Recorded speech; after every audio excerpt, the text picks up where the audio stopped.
Hello, let's discuss how climate change affects us and why it is becoming a health emergency. Remember to like, comment, and share our videos.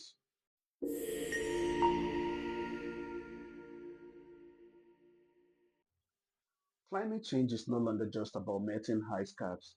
It is now a public health emergency, and Africa is one of the most vulnerable regions in the world. This is because many African countries face extreme climate exposure, which includes heat waves, droughts, and floods. Some of those countries depend heavily on climate-sensitive sectors like agriculture, while some have fragile health systems and infrastructure, and they contribute the least to global emissions while having limited resources to adapt. One might ask, what is climate change? Climate change refers to long-term shifts in temperature and weather patterns, primarily driven by human activities like burning of fossil fuels, which are coal, oil, and gas. These actions release heat-trapping greenhouse gases, causing global temperatures to rise, melting of ice, and changing precipitation, leading to extreme weather. The WHO has described climate change as one of the greatest global health threats of the 21st century.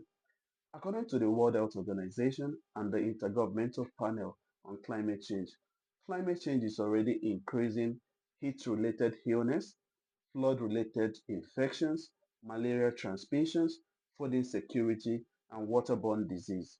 In Nigeria and sub-Saharan and across sub-Saharan Africa, this has been witnessed through rising temperatures which expand mosquito habitats, flooding which contaminates drinking water, drought which reduces crop yields, extreme heat, extreme heat which increases heart-related illness. When crop fails, nutrition declines. When flood increases, cholera outbreaks follow. When heat rises, hospitals, hospital admissions increases.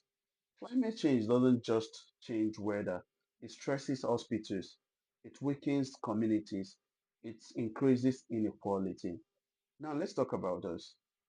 Our daily practices increases the emission which affects climate change. Some of these activities include heavy reliance on petrol and diesel generators, open waste burning, deforestation for firewood, poor waste management, overconsumption without recycling, high fossil fuel transport dependency. Every time waste is burned, carbon and toxic gas carbon and toxic gases enter the atmosphere. Every time a tree is cut down without replacement, we reduce natural carbon absorption. Like we said, climate change is not abstract. It is tied to energy, transport, and consumption patterns. At a larger level, the following factors also increase climate changes: weak environmental regulations, poor urban planning, limited renewable energy infrastructure, industrial emissions without accountability. All this multiply the problem. And because health systems in many African countries are already stretched, climate shocks hit harder. So what can be done? At individual level, we can reduce open burning, support cleaner energy where possible, use public or shared transport when feasible, plant and protect trees, advocate for environmental accountability. Our government is not left out as our government can support us with investing in renewable energy, strengthen environmental regulations, improve flood control and drainage systems, build climate resilient health systems, enforce industrial emission standards. Now, prevention is far cheaper than crisis response. Climate action is health protection. Here is what to think, and don't forget to leave your thoughts in the comment section below. Africa contributes the least to global emissions, yet suffers some of the greatest impacts. Judging from policies and government interventions, are we preparing or reacting against climate change? Also, what do you think can be done to solve uh, to solve issues of climate change in your neighborhood?